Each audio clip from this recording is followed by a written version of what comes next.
Un misfire es la falta de encendido en un cilindro, puede ser en uno o en varios cilindros.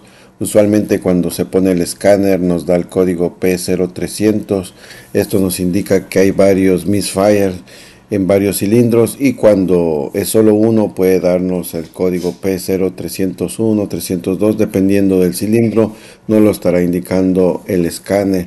Ahora, ¿por qué se da esto? Esto puede deberse a que tengamos problemas con la chispa, unas bujías defectuosas, también puede ser que el inyector esté mal o una bobina de encendido en mal estado provoca que hay misfire en el motor de nuestro auto. Si al revisar todo esto está bien, entonces podemos llegar a la conclusión que es un problema más serio, pueden ser válvulas, pueden ser otros componentes que estén dando ese problema.